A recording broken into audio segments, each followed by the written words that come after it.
Hello, it's John Heaton, and I'm going to review this album now from John Lennon, Rock and Roll, released in February '75, the follow-up to Walls and Bridges, and I've got a couple of copies to show you, then I'll go through the tracks and make a few observations. So this is my UK copy. I don't think it's an original because it doesn't feel very heavy, but it may be because it's got the Apple sleeve here. It didn't come with an inner sleeve with any goodies or anything, this album. A little bit disappointing, the packaging.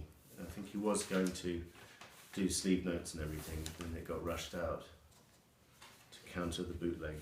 We'll come to that. And then this is my Yugoslav copy, which I picked up just recently in Budapest, and the reason I bought this is because the Apple is a very dark green, and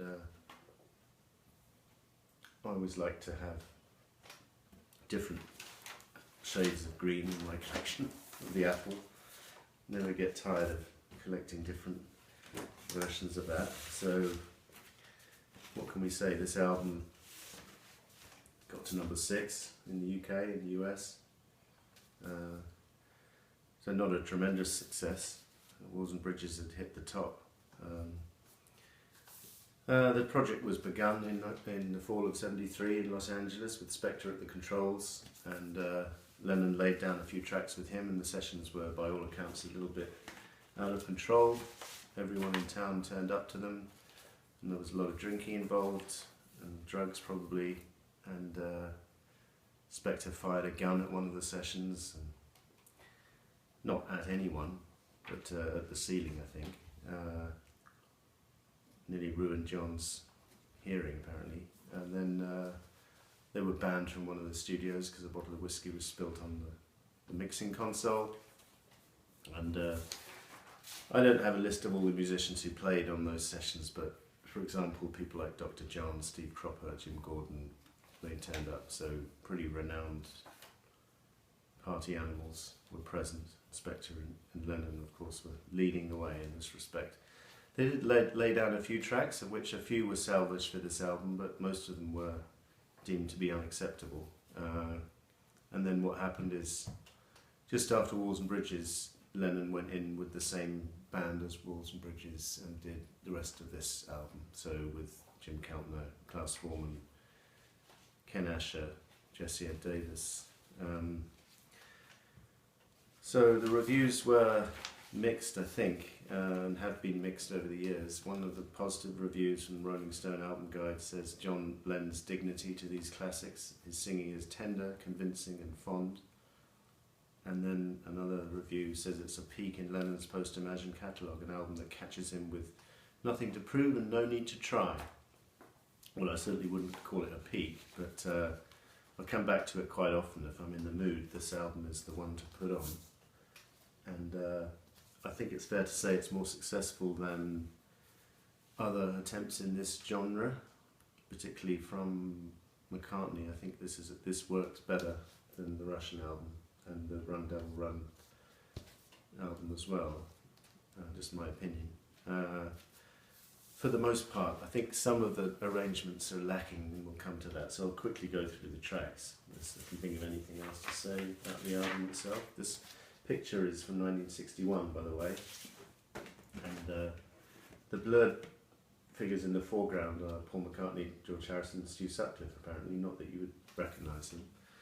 And then the good thing about this CD re-release is in the gatefold there's a subtly different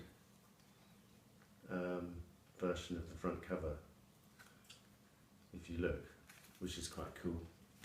So quickly go through the tracks and tell you my highlights. With Bebop Alula is a highlight for sure. I think it's a superb arrangement done with Walls and Bridges band, sung with gusto and not adorned with too many extras like no horn section or anything like that, and I think it works. I think maybe some of the other songs should have been a little bit more stripped down like this one.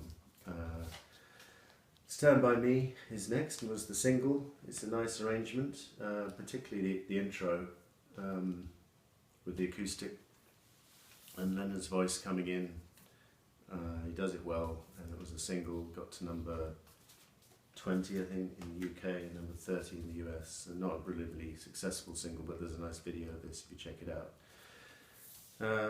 Rip It Up Ready Teddy is done in really great fashion with the Walls and Bridges band with a horn section on the album, but if you want to hear a stripped down version on the Lennon anthology, there's a very nice version of this without the horns, which is actually longer in length.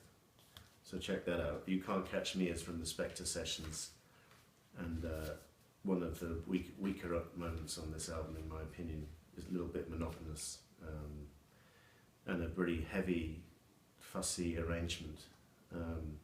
Ain't That a Shame works a lot better, the Fats Domino number, sung with gusto again, and you could tell Lennon knows the words backwards, knows these songs backwards, can sing them in his sleep, and brilliantly played by the Walls and Bridges band. Do You Want to Dance is done in a reggae style and doesn't work very well in my opinion, a little bit clunky.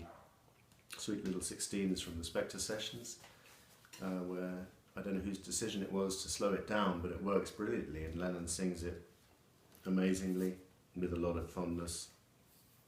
And if you want to hear Lennon singing this song at its normal tempo, then check it out on the BBC sessions, because he's doing it there, you know, a bit more similar to the Chuck Berry version, but here it's slowed down and to great effect in my opinion. So side 2 opens with, by the way, you don't even get the musician credits on the back here, probably because there were too many of them, particularly in the 73 Spectre sessions. But so you get the, you know, Jimmy Iovine and Roy Tsitsala, I'm not sure how Kikala pronounced that, and May Pang helping out. But so you get a few of the names, but you don't get the musicians, which is unusual, because normally on John albums you do get told who plays what.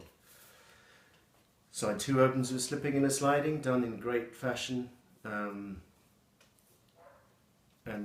also done on the Old Grey Whistle Test in 1975. There's a good live version of it, or video of him doing it semi-live. I think it's live vocals. And he also did this at the Lou Grade special live, worth checking that out. I'm not sure if that latter performance is available on YouTube. I don't recall seeing it. Or maybe it is. Because at that performance in April 75, he did Slipping and a Sliding, Stand By Me and Imagine. And he's wearing a red suit, a red kind of jumpsuit. And the band are wearing 2 face masks with Lou Grade's face on the front and back, or a face on the front and back. And I think their band is called BOMF, Band of Mother. Yeah, you got it. So anyway, that was turned out to be Lennon's last public performance of his life. Peggy Sue is next, Buddy Holly number, and the arrangement isn't very good in my opinion here. It's a little bit, the vocals are a little bit lost in the mix, and the guitars and the production tends to dominate, and it sounds like a Spectre production because it's a bit heavy-handed in that respect, but it's not. It's with the Walls and Bridges guys, so I'm not sure what happened there. Not the best track on the album, although it's a great song, of course. Bringing It Home to Me, Send Me Some Loving is done as a medley, and it's tackled competently, and it's great, particularly the first half. I think Send Me Some Loving works less successfully with the reggae interpretation, and then an absolute highlight of the album comes next with Bernie Maroney, the Larry Williams number, which again, I don't know who decided to slow it down, but works excellently, with Lennon belting out the words with great emotion. And I think he performed this song as the quarryman in front of his mother, the one time his mother came out to watch them. So this one has a soft spot, had a soft spot for John for sure, and is tackled really well. Ya Ya is not so good and not tackled very well, and is a little bit forgettable. In many ways I probably prefer the throwaway version on Walls and Bridges to this one. But then the album recovers and finishes amazingly strongly with Just Because, written by Lloyd Price, or I think it's written by Lloyd Price. I don't recall hearing the original of this.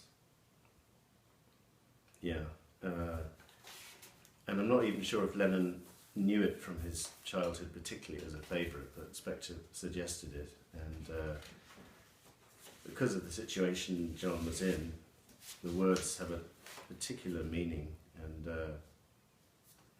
because of the separation from Yoko, and sung with great emotion, and it's very heartfelt and it's quite sad to listen to. And there's a drunken version on the bootleg which is a bit out of control, but on here, and the lovely little speech at the end when he's saying Dr. Winslow Boogie says hi, goodbye, and all that, very good. Subconsciously saying goodbye to the business, he said later, because this was his last product that he put out, unless you count Shaved Fish later in the year, last product that is until 1980 when he made his comeback with Double Fantasy. So see this album as a kind of sister album to Walls and Bridges, and just want to quickly show you the bootleg. I don't have a vinyl copy of this, and I don't know if you guys out there have a copy of the original Roots album, which was done by mail order. And the only interesting thing to say about this is there's a couple of tracks which didn't make the final album. Angel Baby and Be My Baby, both Spector produced, and I think in particular the former, Angel Baby, works really well, and it's a brilliant arrangement and brilliantly sung, and again, slow tempo, turned up on Men Love Avenue, whereas Be My Baby, don't think turned up on, oh no, I think it did, I think it was on the Anthology. So they both kind of saw the light of day many years later, but at the time you had to get a bootleg to get them. So they're worth checking out. I think maybe Angel Baby should definitely have been, in my opinion, Angel Baby should have been on this album. That'd be expensive. I don't know, Do You Want to Dance or something. But maybe they thought there were too many slow songs on here and they wanted to vary the style or something, so they put the other track on, but worth checking that one out. So, I think I've said enough about this album. Thank you for watching. See you next time.